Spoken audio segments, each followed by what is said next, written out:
My name is Mason Hart, and for 8 long years I have carried a burden that has consumed me from the inside out, like corrosive acid eating through steel plating. I am 43 years old now, a decorated lieutenant who served 15 years in the United States Army. 2 grueling tours through the hellfire of Afghanistan, a spotless service record that meant something once.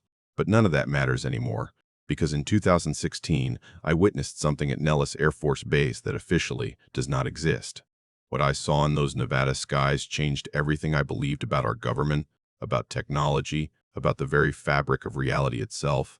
And now, watching my daughter grow up in a world built on carefully constructed lies, I can no longer remain silent. The weight of this secret has become unbearable, crushing, suffocating. Let me be absolutely clear. I am not some unhinged conspiracy theorist living in my parents' basement, taping red strings between photographs on a corkboard. I am a trained military officer, rational, disciplined, a man who believed in the system with every fiber of his being. I followed orders without question. I kept my mouth shut when commanded to do so.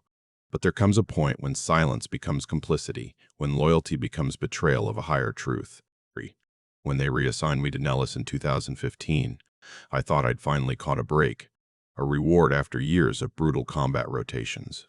I would be overseeing security operations for the Nevada Test and Training Range, basically making sure curious civilians didn't wander into restricted zones. Easy work, good pay, close enough to Las Vegas to maintain some semblance of a normal life. It seemed perfect.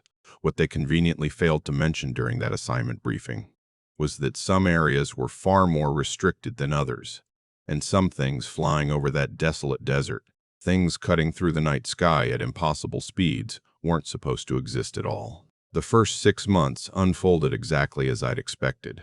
Routine patrols along endless fence lines, checking sensor equipment, occasionally dealing with overzealous UFO enthusiasts trying to storm Area 51 with cameras and conspiracy theories. The place is absolutely massive, over 4,500 square miles of restricted airspace and ground territory. Most of it is just empty desert stretching to the horizon, barren, lifeless.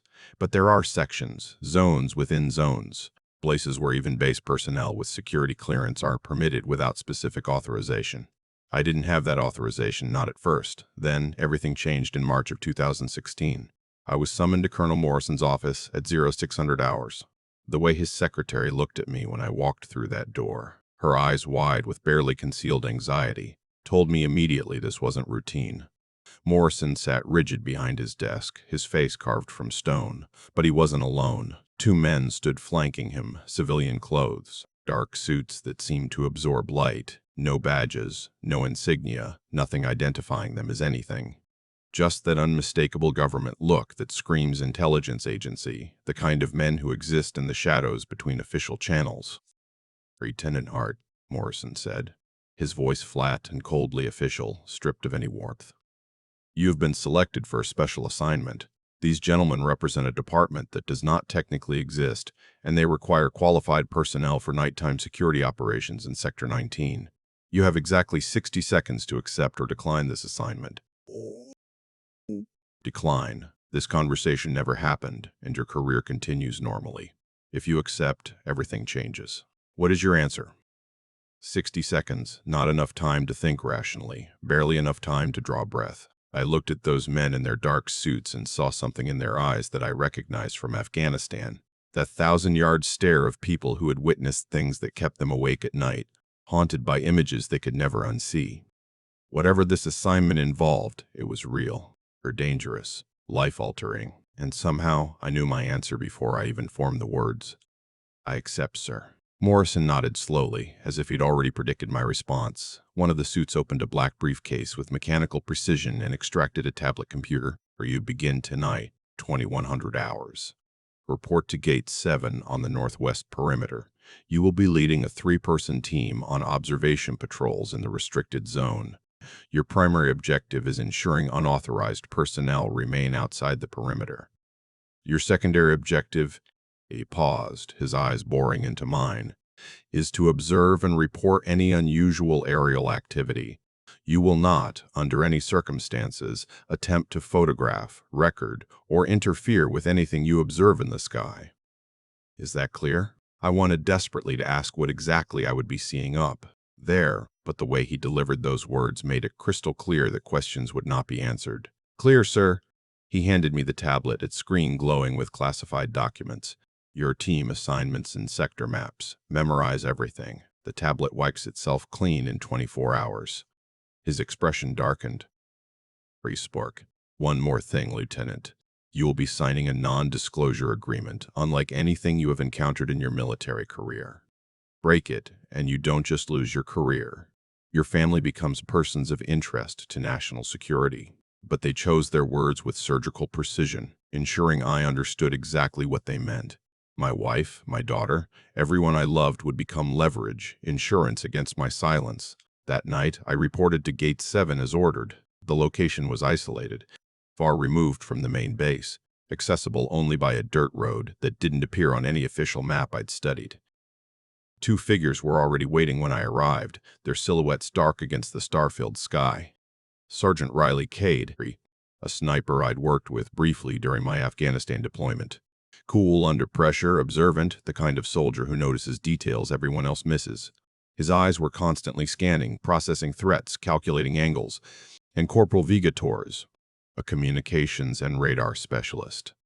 Young, maybe 25, but sharp as a combat knife. She held her equipment with the confidence of someone who understood technology on an instinctive level. "Sir," Cade nodded as I approached, his voice low. His eyes never stopped scanning the darkness beyond the gate. "Any idea what we're actually doing out here?" "Observation patrol," I said, keeping my tone neutral and professional. "Restricted zone. We watch the sky, report anything unusual, and keep civilians out." Torres looked up from her handheld equipment, her face illuminated by the green glow of her radar display. "Watch the sky for what, exactly?" That was the question, wasn't it? The briefing materials I'd studied were deliberately vague, frustratingly incomplete. Sector 19 was designated as a test range for advanced aerospace platforms. That was all. No details about what those platforms were, who built them, or why they needed armed military patrols on the ground watching the darkness.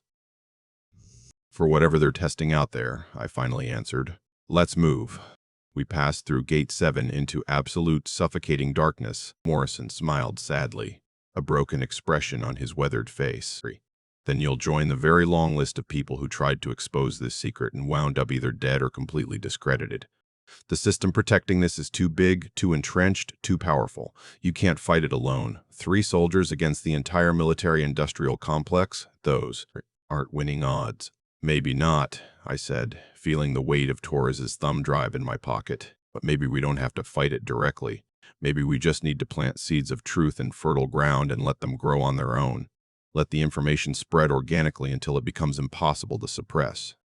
Morrison studied me for a long moment, then nodded with something like respect. "Your choice, Lieutenant, your life. But choose very carefully. Once you go down that road, once you commit to exposing this, there's no coming back. You'll be hunted for the rest of your life. Every day will be dangerous. You'll never feel safe again." Started the engine. "Good luck, Hart. You're gonna need it." Morrison drove away slowly, heading south toward the base, his taillights gradually disappearing into the darkness. I watched until he was completely gone, then waved for Cade and Torres to join me. "He gave us an out," I explained, showing them the keys. "New identities, safe house, cash, a chance to disappear completely and live relatively normal lives under new names. We could walk away from all of this." "But," Torres said, knowing there was more. "But we have evidence that could change everything," I continued. "Documentation that proves we're not alone. Proof of technology that could revolutionize civilization. The question is, do we use it or bury it forever? Do we risk everything to release the truth, or do we take the safe path and let the lies continue?" Circling overhead, their silhouettes dark against the brilliant stars. "Sir, I've been thinking about something that's been bothering me. We always assumed that crash at Roswell was an accident, bad luck, or equipment failure. But what if it wasn't? What if they wanted us to find that wreckage? What if they deliberately crashed that craft knowing we'd recover it?" "Why would they do that?" Torres asked, confused by the implication. "Because we needed to reach a certain level of technological advancement before they could make open contact," Cade explained. "Think about it logically. In 1947, we'd just split the atom, just proven we could harness nuclear power and create world-ending weapons. Maybe that was the threshold. Maybe they crashed on purpose, left us breadcrumbs to follow, knowing we'd eventually figure out enough to be worth talking to, or at least worth monitoring closely. It was a wild theory, but looking at the precision with which these beings had executed tonight's operation, it made disturbing sense. They hadn't attacked us randomly. They'd surgically removed specific technology and eliminated specific people who'd abused their gifts. Everything calculated, everything deliberate, everything planned. We can take Morrison's offer, disappear, live quiet lives under false names, maybe start families someday, grow old pretending tonight never happened, or we can try to release this information, knowing it'll paint permanent targets on our backs for the rest of our lives, knowing we might not survive more than a few months. Torres held up the thumb drive, its small form containing explosive truth. This is bigger than us, sir. Bigger than our safety, or our futures, or our lives. Humanity deserves to know we're not alone, that we've been systematically lied to for generations, that there's technology that could change everything, solve energy crises, eliminate pollution, revolutionize transportation, but it's been kept secret to maintain existing power structures and control systems. They'll kill us for this, Cade said bluntly. You understand that, right? We won't last a year if we go public, maybe not even a month. But maybe some truths are worth dying for. Maybe some lies are too big to let stand. We stood there in the Nevada desert, 3 soldiers who'd stumbled into something so vast it defied comprehension. Above us, the triangular craft were beginning to disperse, heading back to wherever they came from. Their mission was complete.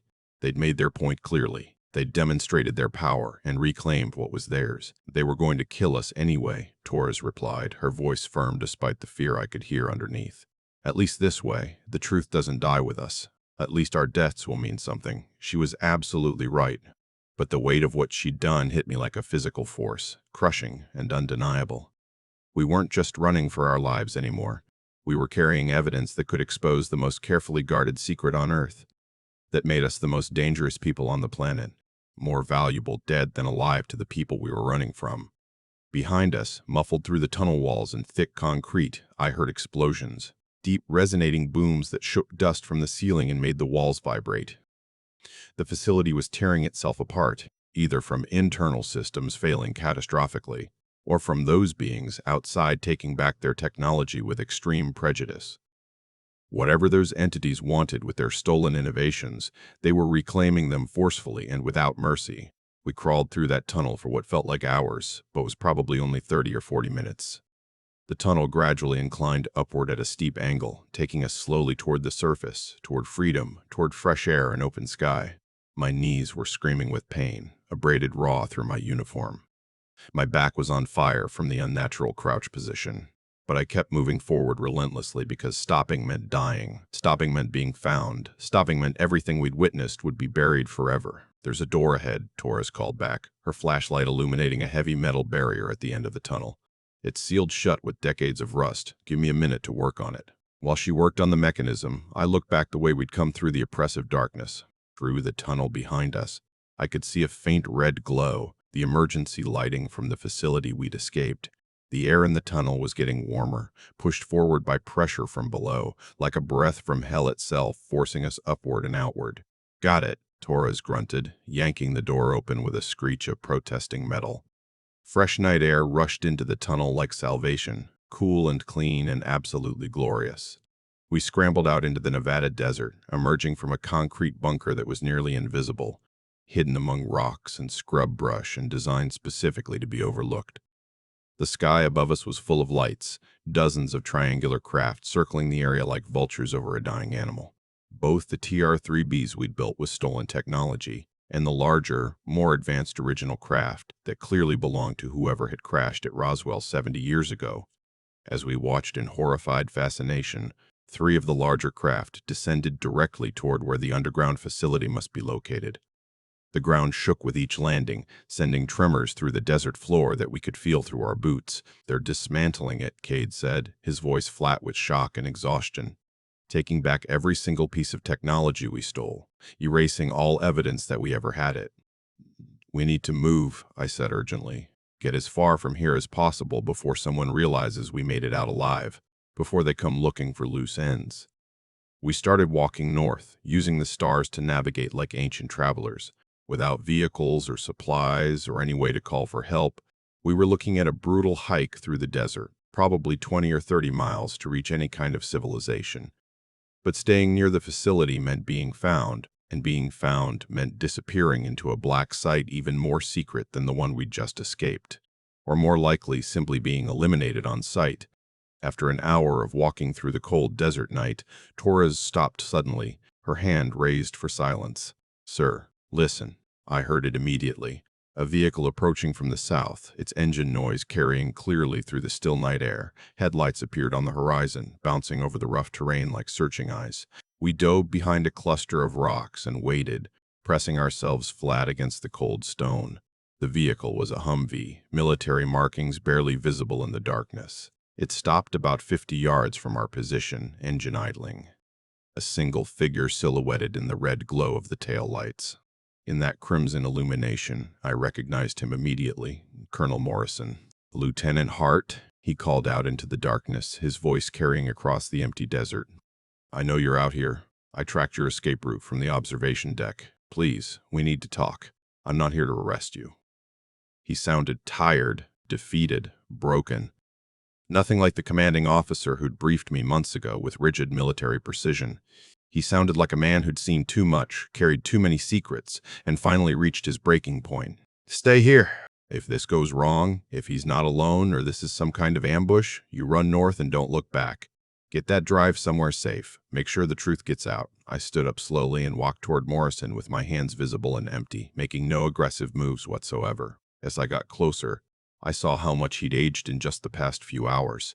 His face was gray and haggard, his uniform disheveled and stained. He looked like he'd been through combat, or something worse than combat. "Sir," I said carefully, maintaining a respectful distance, "what do you want from us?" "To warn you," he said simply, his voice heavy with resignation. "Shaw didn't make it out, neither did most of the personnel in that facility. Whatever came down into Dreamland Two, it didn't just take the technology back.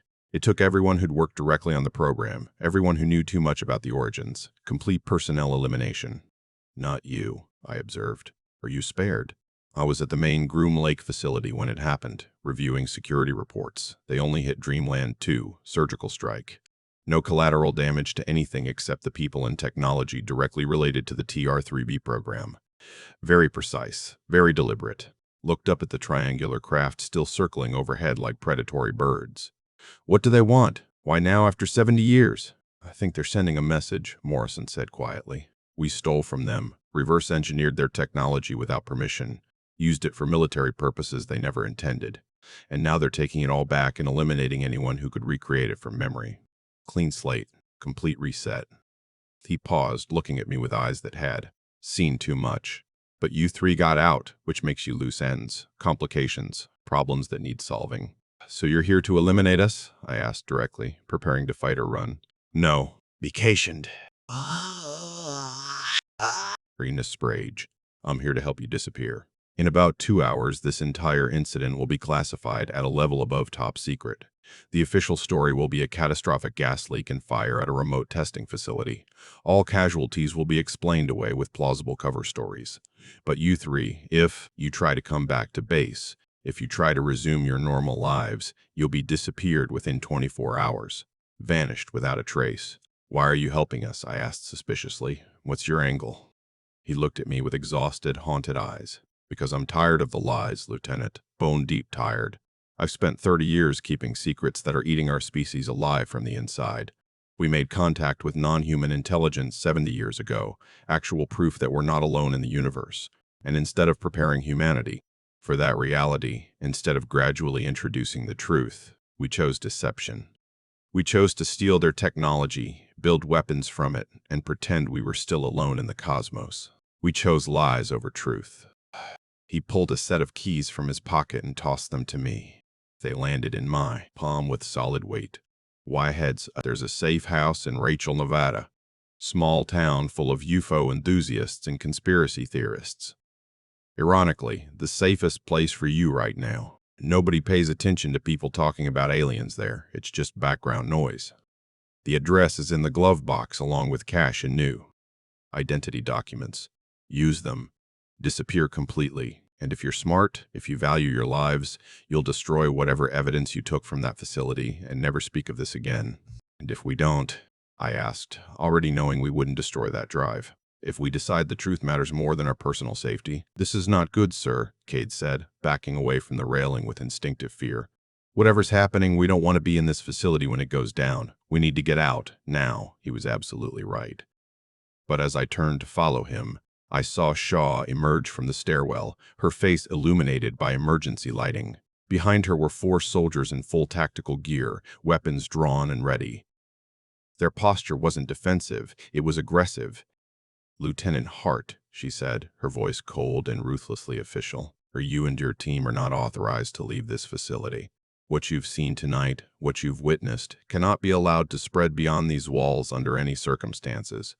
"You're locking us in?" I couldn't believe what I was hearing, even though part of me had expected exactly this. "There are unknown craft outside. One of your prototypes just went rogue.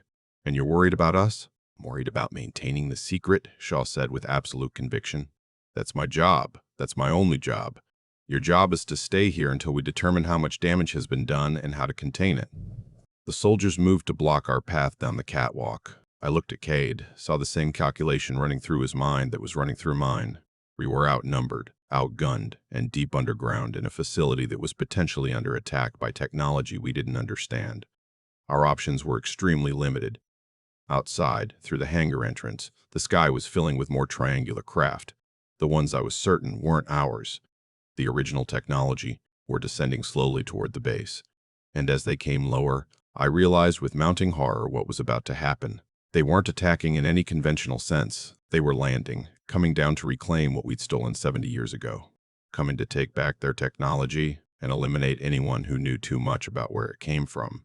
And anyone who knew the truth, anyone who'd seen too much, anyone who could recreate what we'd built, was going to become a problem that needed to be permanently solved. "Torres," I said into my radio, keeping my voice low and controlled. "Where are you exactly?" "East observation deck, sir," her voice crackled back. "I found something you need to see. There's a secondary exit here, an emergency tunnel. It's not on the facility map Shaw showed us in the briefing." "Can you get to it without being spotted?" I asked carefully. "Already there, sir, waiting for you." I looked at Shaw and her soldiers. They were focused on me and Cade, making sure we didn't try to run. They hadn't heard Torres's transmission over the facility-wide chaos and alarm systems. "Director Shaw," I said, straightening up and forcing my voice to sound calm and cooperative. "You're absolutely right. We should stay here and wait for orders. Sergeant Cade and I will cooperate fully with whatever protocols you need to follow." She studied my face carefully, looking for deception, looking for any sign that I was planning something. "Smart choice, Lieutenant. I'd hate to have to mark 3 decorated soldiers as casualties of an equipment malfunction, but I will if necessary. The secret is more important than any individual lives." There it was, the threat laid completely bare. If we became inconvenient, if we threatened a conspiracy, we'd simply disappear. Listed as killed in a training accident or equipment failure. Just 3 more names on a classified memorial that nobody would ever see. "Just one thing," I said calmly. "Those craft outside, the ones that aren't ours. What are they? What's their purpose?" Shaw's expression didn't change, but I saw something flicker in her eyes. Real fear. The kind of fear that comes from knowing you're facing something vastly more powerful than yourself. "That's above your clearance level, Lieutenant," she said finally. "We're about to find out together." "So we don't know," I pressed. "You built copies of their technology, convinced yourselves you'd gotten away with it, but they've been watching the whole time, waiting, and now they've decided to remind us who this technology actually belongs to." "Something like that," Shaw admitted quietly. "So what do we do?" Cade asked. "We do what we've always done," Shaw said, her voice hardening again.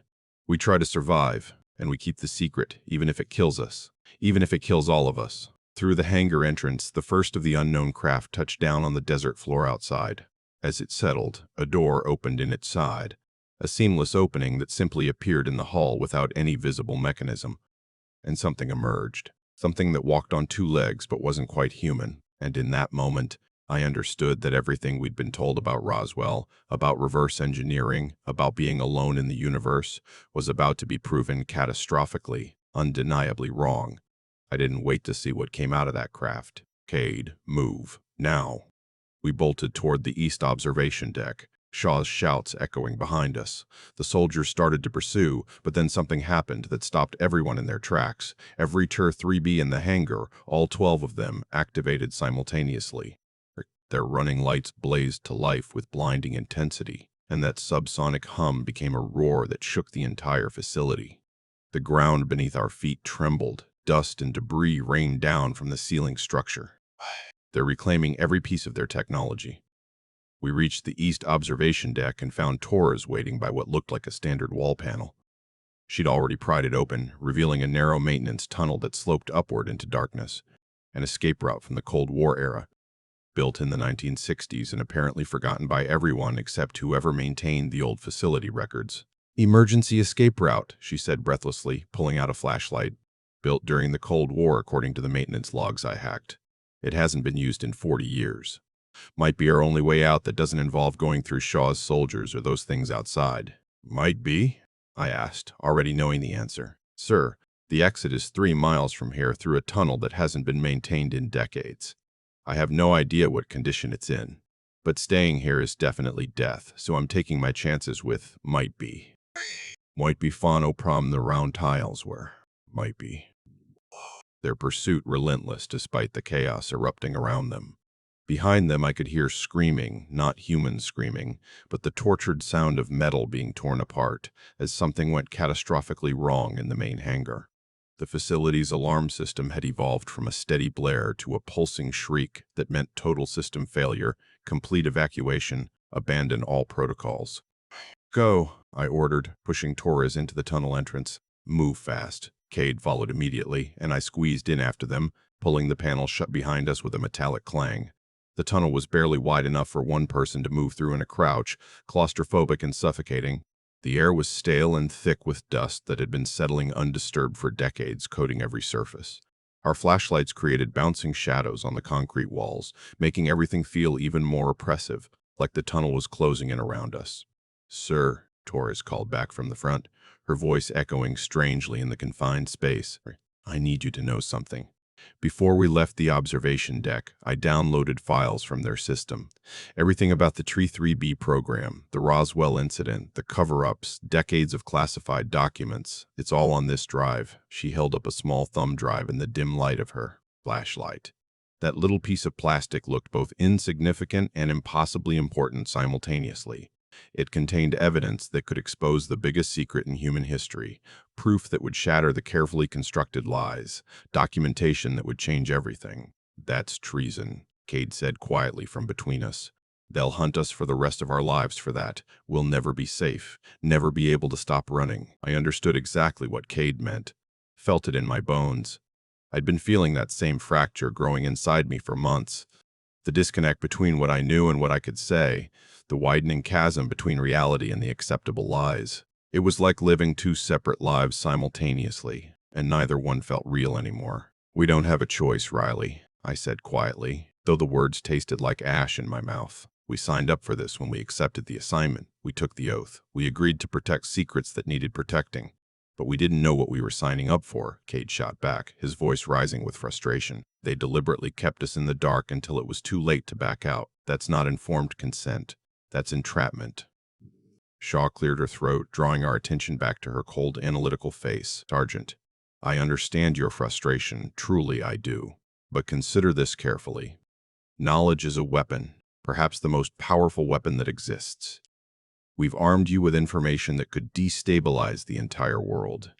That makes you dangerous, yes, but it also makes you essential. You're now part of the small group that stands between civilization and chaos. It's a heavy burden, but someone has to carry it. Someone always has to carry it." Before Cade could respond with the anger I saw building in his expression, an alarm started blaring throughout the facility. Red lights flashed along the walls in pulsing rhythm. Shaw's tablet suddenly lit up with urgent notifications, the screen filling with warnings and alerts. "What's happening?" I demanded, standing up immediately, my military training kicking in. Shaw's face had gone pale as she read the screen, her fingers flying across the display. "We've got an incident. One of the TR-3Bs just went active without authorization. It's powering up for flight, and nobody gave the command." "Which one?" I asked, moving toward the window to look at the hangar floor below. TR-3B 14, Shaw said, her voice tight with barely controlled panic. The prototype we've been testing with the new propulsion system. It's supposed to be in maintenance mode with all systems locked down, but someone or something just initiated the startup sequence remotely. Through the window, I saw the hangar explode into chaotic activity. Technicians in white, clean suits were running away from one of the triangular craft, the one at the far end of the hangar near the blast doors. Its running lights had activated suddenly, those three circular areas at each corner pulsing faster and faster with increasing intensity. Red emergency lights mixed with the craft's own illumination, creating a hellish strobe effect. "Can you shut it down remotely?" Kate asked, moving to stand beside me at the window. "We're trying," Shaw said, her fingers frantically working the tablet controls, "but it's not responding to any commands. It's like the system has been completely overridden. Someone with access to the core protocols has taken control." The subsonic hum I'd felt during our patrol started up again. That deep, bone-rattling vibration that made the windows shake and my teeth ache. The TR-3B began to rise slowly off the hangar floor, its electromagnetic field crackling with visible blue-white energy that arsed between the craft and nearby metal structures. "Get everyone out of the hangar," I said, already moving toward the door with purpose. "Evacuate now." "Lieutenant, you're not authorized to—" Shaw started. "I don't care about authorization," I cut her off sharply. "That thing is about to tear this facility apart if we don't do something. We need to act now, not wait for approval through channels." I ran out of the conference room and down the metal stairs, Cade right behind me without hesitation. The hangar floor was absolute chaos, technicians scrambling for exits, abandoning expensive equipment and diagnostic systems. The TR-3B continued rising steadily, rotating slowly on its axis, its propulsion system generating so much electromagnetic interference that the overhead lights were flickering wildly, threatening to plunge everything into darkness. "There!" Cade shouted over the increasing noise, pointing to a catwalk that ran along the wall leading to a control station positioned near the craft. "If we can get to that panel, maybe we can manually shut down the power feed before it gets too high." We sprinted toward the catwalk stairs, our boots ringing on metal grating. Behind us, Shaw was shouting orders into her radio, trying desperately to coordinate an emergency response. But I could tell from the panic in her voice that she was losing control of the situation. This was beyond anything they'd planned for. The TR-3B was at 50 feet now, still rising toward the impossibly high hangar ceiling. I could see the underside clearly from this angle, see the strange hexagonal patterns that covered its surface like scales, see the way space itself seemed to bend and distort around the craft's edges. It was beautiful and terrifying simultaneously. We reached the control panel, and Cade immediately started working the interface with practiced efficiency, his fingers flying across the touchscreen. I watched the craft, trying to predict what it would do next, where it would go. The subsonic hum was so intense now that my vision was blurring at the edges, my inner ear sending confused signals about which direction was up. "I can't access the emergency shoot-off," Cade said, his voice tight with frustration and growing fear. "It's locked out completely. Someone with high-level clearance deliberately disabled all the safety systems. This isn't a malfunction. This is sabotage." "Or worse," I said, watching the craft's movements carefully. "What if this thing is responding to the original technology? What if there's something in its programming, some kind of alien directive that we never fully understood or could never fully erase?" The TR-3B stopped rising at 80 feet, just below the ceiling infrastructure. For a moment, everything went eerily silent. The hum cut off abruptly. The electromagnetic crackle ceased. It just hung there perfectly motionless, like it was waiting for something, listening for something, responding to signals we couldn't perceive. Then every single light in the facility went out simultaneously. In the absolute darkness, I heard Torres's voice crackling over my radio, distorted by interference. "Sir, you need to see this. I'm in the east observation deck. There's something happening outside the facility. Something impossible. Torres, get to a safe location immediately," I ordered, trying to keep my voice calm despite the adrenaline flooding my system. "Sir," her voice was shaking badly. Was caking bad. "There are more of them. 3 more TR-3Bs just appeared outside the facility entrance. They're not ours. I'm looking at the registration codes through the observation scope, and they don't match any vehicle in our database. These aren't from our program." "Crew Bud, are you hearing this?" Copy, came her voice through the darkness, strained and barely controlled. All personnel, evacuate immediately. This is not a drill. Unknown craft have entered our airspace and are approaching the facility. Defensive protocols are, the transmission cut off abruptly, replaced by static. Emergency lighting kicked on, bathing everything in blood-red illumination. Through the hangar's open entrance tunnel, the massive doors we'd driven through, I could see them. 3 black triangles hovering just outside the facility, larger than any TR-3B I'd seen, and they weren't alone. As my eyes adjusted to the darkness and the emergency lighting, I saw something else beyond the entrance tunnel. More shapes in the sky. Dozens of them, all triangular, all silent. Some were ours, the TR-3Bs we'd built using stolen technology. But others, the ones hanging at higher altitude, those were different, those were larger, those were original. Cade, I said quietly, my voice barely above a whisper. I don't think we reverse-engineered this technology at all. I think they let us copy it. They let us believe we'd stolen their secrets, and now they're here to take it all back. The TR-3B hanging inside the hangar began moving toward the entrance, gliding smoothly like it was being pulled by invisible strings, like it was answering a call we couldn't hear. As it passed beneath our catwalk position, I saw something that made my stomach drop sickeningly. The access panels we'd seen open earlier, the ones exposing the internal systems for maintenance, they were sealing themselves. The craft was repairing itself autonomously, reconfiguring like it was alive, like it had always been alive, and we'd just been too blind to see it. Reverse-engineered, Shaw corrected precisely. We didn't build them from scratch. We couldn't have, not in 1947, not even now. We took what we found, studied it for decades, figured out some of the basic principles, and applied them to our own designs using our own manufacturing techniques. Officially in 1982. The first successful test flight was in 1989. By 1994, we had a fully operational fleet of 6 vehicles. By wrapped with it, the triangles being serviced like regular aircraft. How many people know about this? About the craft themselves? About the program? Shaw considered. Maybe 300 people worldwide have full knowledge. About where the technology actually came from, where we got the principles that make them work. Fewer than 50 individuals. You 3 are now part of that group. Congratulations. Your lives just got exponentially more complicated. Cade stood up abruptly and walked to the window, his hands clenched into fists at his sides. So what? We've been using alien technology for 3 decades while telling the public we don't even believe UFOs are real? That's insane. That's criminal. That's necessary, Shaw said sharply, her voice cutting through the room. Think carefully about what would happen if this information got out. Religious chaos as billions of people question their fundamental faiths. Economic collapse as industries realize their technology is completely obsolete. Military panic as every nation on Earth demands access to this technology or threatens war to obtain it. Social breakdown as people realize their governments have been lying for 70 years. We're talking about nothing less than the end of civilization as we know it.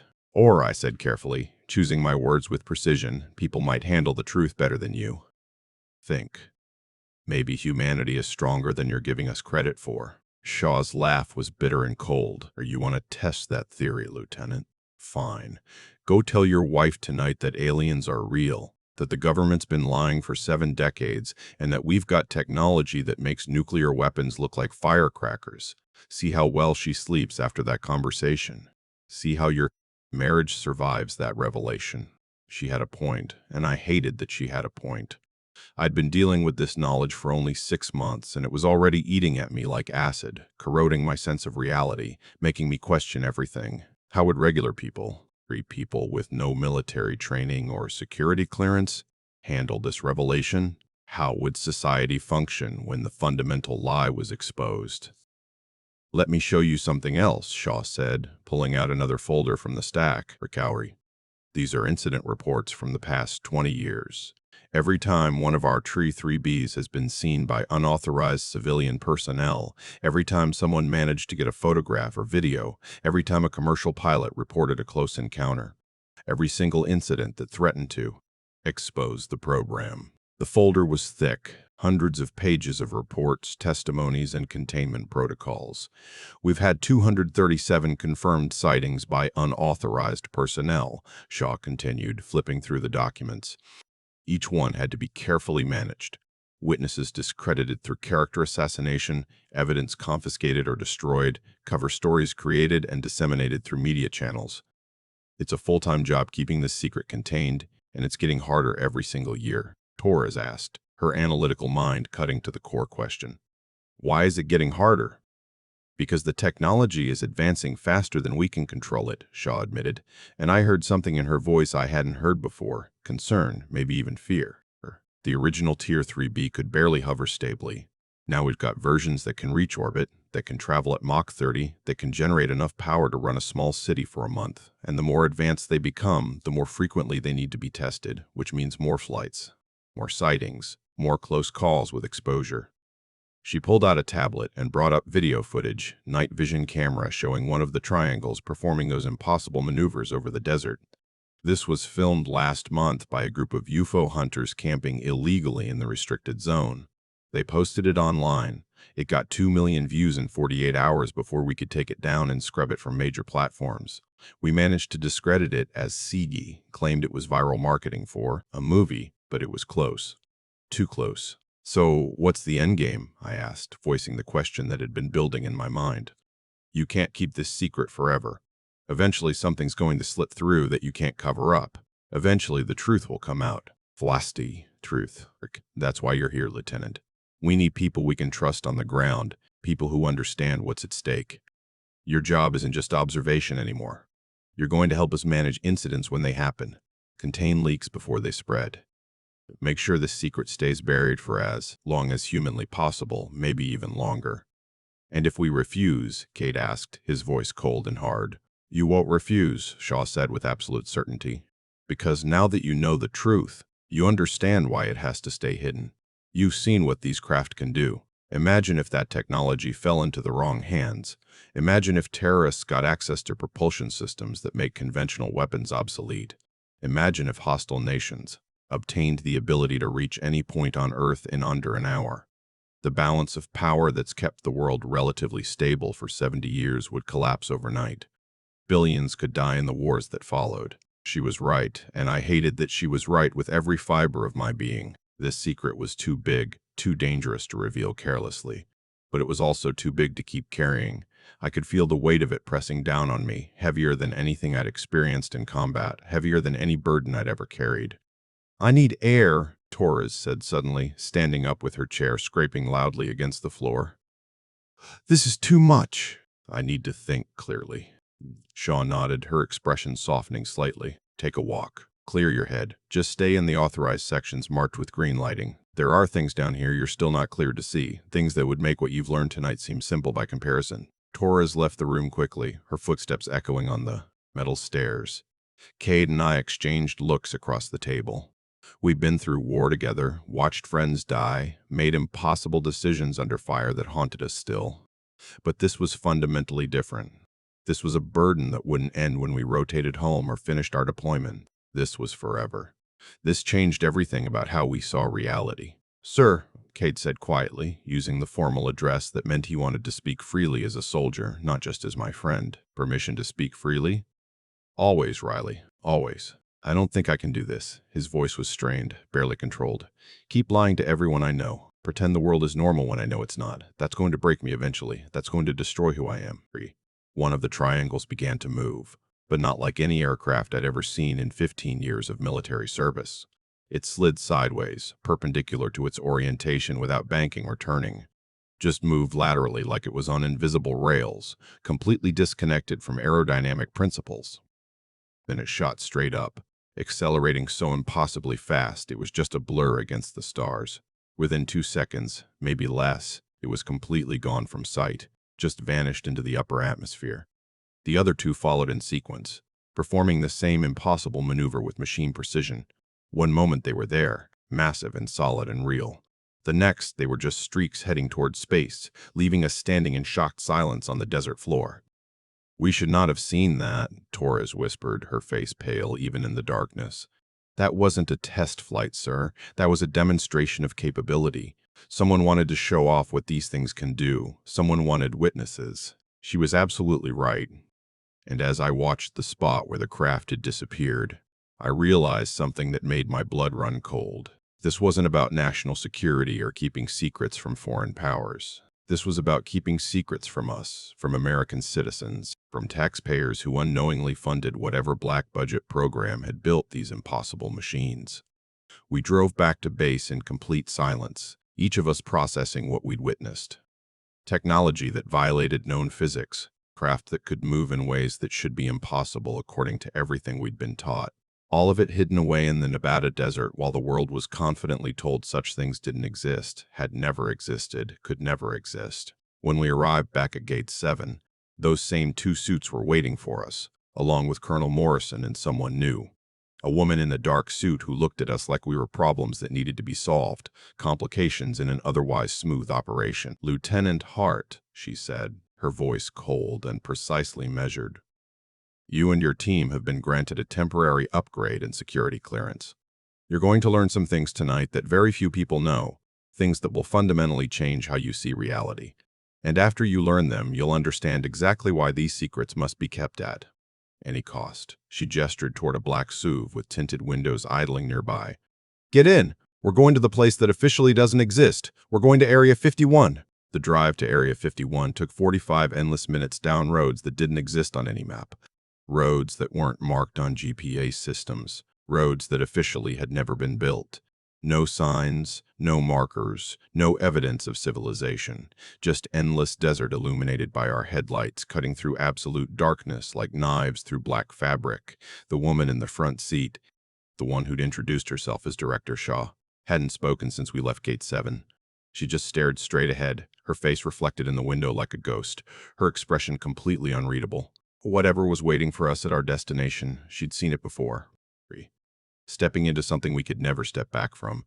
Once we saw what they were about to show us, there would be no returning to our old lives, no pretending we didn't know. "Ma'am," I finally broke the suffocating silence. "Can you at least tell us your name?" "Your real name?" She glanced at me in the rearview mirror, her eyes cold and analytical. "You can call me Director Shaw. That's all you need to know, and frankly, that's more than most people ever learn." "And what exactly are we about to see?" "The truth, Lieutenant," she said softly, "whether you're ready for it or not. Whether humanity is ready for it or not." We passed through 3 security checkpoints, each one more intense and invasive than the last. Biometric scans that mapped every detail of our bodies. Retinal identification that photographed the unique patterns in our eyes. Armed guards who looked at us like we were potential threats rather than fellow military personnel. At the final checkpoint, they confiscated everything electronic we carried, even Torres's technical equipment. We were going dark, completely cut off from the outside world. The base itself appeared suddenly out of the darkness like a mirage, solidifying into reality. Not the main Area 51 facility that people see in satellite photos. The one conspiracy theorists have photographed from distant mountains for decades. This was something else entirely. A massive underground entrance built into the side of a hill, camouflaged so perfectly we were almost on top of it before I realized what I was seeing. Doors big enough to drive a 707 through. Massive hydraulic mechanisms capable of moving thousands of tons of steel and concrete. "Welcome to Groom Lake Secondary Site," Shaw said as we approached those enormous doors, her voice carrying a hint of dark pride. Or as we call it internally, Dreamland 2. "This is where the real work happens. This is where we keep the secrets that would shatter civilization." As we drew closer, those massive doors opened silently, impossibly silently for their size, revealing a tunnel that descended deep into the earth at a steep angle. The opening looked like the mouth of some enormous mechanical beast, swallowing us into its depths. The tunnel went down and down and down, descending at what felt like a 45-degree angle for what must have been miles. Emergency lights along the walls created a strobing effect as we passed, making everything feel surreal and dreamlike, or nightmarish. The weight of the earth above us pressed down psychologically, reminding us we were entering a place designed to be hidden from satellites, from spies, from the entire world. Finally, after what felt like an eternity of descent, we emerged into an enormous underground hangar. I'd seen big hangars before in my military career, worked in facilities designed to house C-5 Galaxies and B-2 bombers, aircraft with wingspans exceeding 200 feet. This was something else entirely.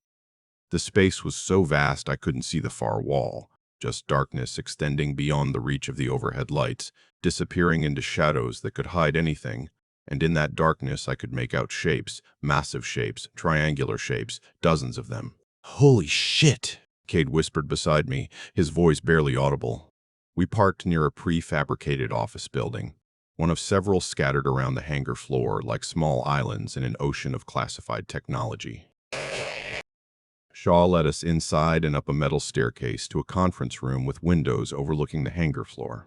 From this elevated vantage point, I could see the full scope of what we'd stumbled into, and it took my breath away. There were at least 12 black triangles visible from where we stood, each one in various stages of maintenance and preparation. Some had panels removed, exposing internal systems that looked nothing like conventional aircraft technology, organic-looking mechanisms, crystalline structures, things that seemed to shift and shimmer even when motionless. Others were surrounded by diagnostic equipment, computers with screens displaying data I couldn't begin to comprehend, cables running to every section of the craft like technological umbilical cords, and the people working on them. Dozens of technicians in white clean suits moved around the vehicles like they were working on everyday machinery. Routine maintenance on impossible technology. Just another day at the office in a facility that officially didn't exist. "Sit down," Shaw commanded, gesturing to chairs around a conference table. Her tone left no room for discussion. We sat obediently, our eyes still drawn to the windows and the impossible scene beyond.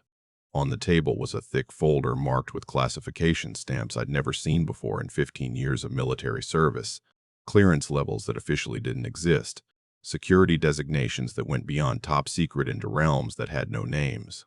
Shaw opened the folder with deliberate care and pulled out a black and white photograph, yellowed with age. This photograph was taken in 1947 outside Roswell, New Mexico. You know the story, of course. Weather balloon, mass hysteria, conspiracy theories, decades of ridicule and dismissal, all carefully constructed lies designed to hide what actually happened. The photograph showed wreckage scattered across a desert floor, but this clearly wasn't aluminum foil and canvas from a weather balloon. The debris had that same strange quality as the triangular craft outside, that sense of being both ancient and impossibly advanced simultaneously. Geometric patterns that hurt to look at. Materials that seemed to absorb light rather than reflect it. "Something crashed near Roswell," Shaw continued, her voice clinical and detached. "Something not built by human hands. The military recovered it, along with something else that changed everything. They recovered occupants." She paused, letting that word sink in. "And they recovered technology that we've spent the last 70 years trying to understand and replicate." Torres leaned forward, her scientific mind engaging despite her fear. "You're saying those craft out there, the triangles we've been seeing for months, they're built using alien technology?"